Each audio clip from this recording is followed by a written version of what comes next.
XRP Future Millionaire, and we've got some incredible breaking news that came out overnight. I mean, it's not really going to do anything, but Jeremy Hogan came out and said that Judge Torres has granted the sending of these files. So with Ethereum and these other things, so there's going to be some shakeups here. We're going to listen to him talk. We're going to see what's going on. Probably listen to him for 4 or 5 minutes, but first, make sure to hit that like button. No intro this morning. Turn that bell notification to all. And subscribe to the channel if you're new or returning. We've had a spectacular 24 hours.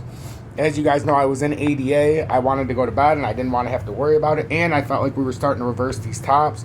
And I'm going to be transparent because we started building a structure. That doesn't mean, like I told my audience, we can't come up one more layer on these if we ride this 20-day. But to me, when it starts showing structural breakdowns, and that this isn't just a straight up anymore, that's when I like to get out. I like to get in before anybody even thinks about getting in, and be out before anybody ever considered. Because then I don't have to buy the bottom, and I don't have to buy the ultimate top. I mean, I would like to buy the bottom, but you get away from all that noise. So ADA Cardano, I'd be watching this very closely. If we break down on the 20-day, which we're at right now in the 30-minute time frame, we're going to come down to the 100-day, and $1.12 is the next break point for support. So I figured even if I was out and it looked like we were going to continue running, like I said, I was up after the in and out fees, I was up 7.78%, which was $580-something, and my account's just over $7,000, like $7,045 now. So it was a fantastic day. Increased my portfolio by 8% after the in and outs. No worries.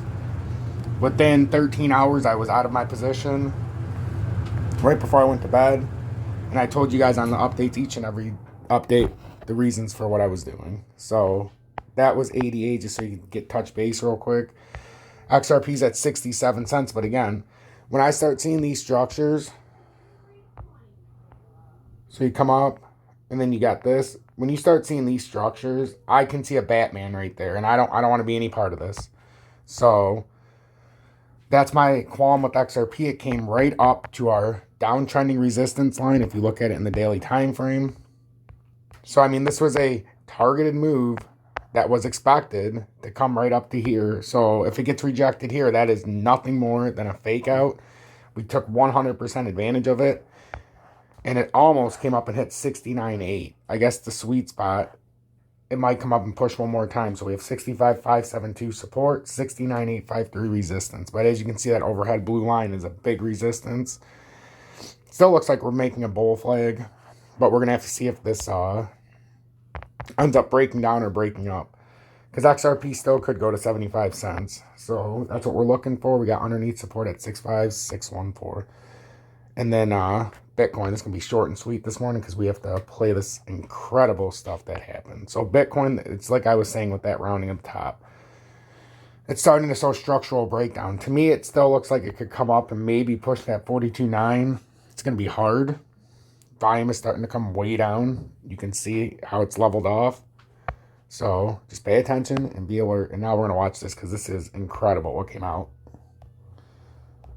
Friday night, and welcome to Legal Briefs. This weekend, I got way too excited because stuff is happening in the SEC versus Ripple case. First, we have evidence, some actual beautiful evidence. We will take a look at that. It's evidence for the SEC, just to give you a heads up, but we are going to tear it apart together.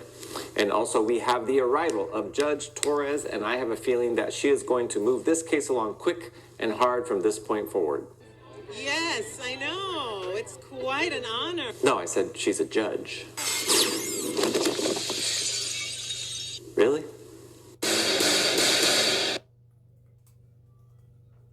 Welcome back, and are you as excited as I am?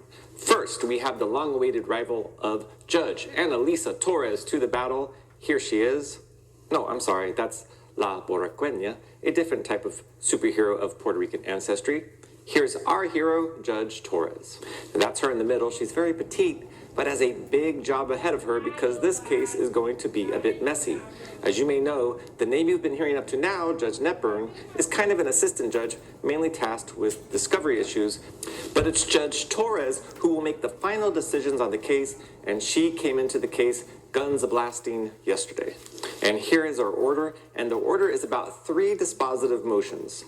Right in the first paragraph of the order, you can see that there were requests to seal documents in relation to 3 pending motions. First, Larson's motion to dismiss the case against himself. 2, Garlinghouse's motion to dismiss the case against him.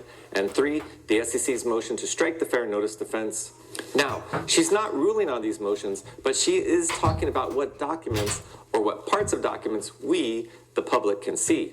There's 2 things you can do to documents that are filed with the court. You can seal them or redact them. Now, sealing comes from the olden days, like the 90s, when the court had a paper file and the envelope would be, the documents would be put in, the envelope would be sealed, and no one could open it. Kids, that's something called a manila envelope, and yes, you had to lick it to make it work. The olden days sucked. The other thing that you can do with court documents is you can redact them, and that is where you just black out certain parts on the document. Here, for example, is Mr. Hinman's emails and notes from his speech. Just kidding, that's actually been shredded. But in any case, Judge Torres's order on what we are allowed to see was very generous to us, the public, and here is why. Looking at Roman numeral number 1, quote, the common law right of public access to judicial documents is firmly rooted in our nation's history. This presumption of access is based on the need for federal courts to have a measure of accountability and for the public to have confidence in the administration of justice, close quote. So basically, if you want to keep something under seal here, you need to have a good reason. And apparently the judge didn't believe that the defendant's reasons were good enough because of a lot of whether they wanted sealed. Okay, so that was the first couple minutes, but there's also something at the back end of this that I want you to see as well. Where was it at? Choose from a range of incredible voice.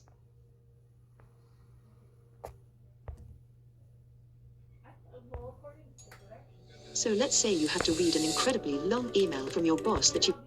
How will they find themselves into the pleadings? It should be, but it's simply a factual statement. Here we go.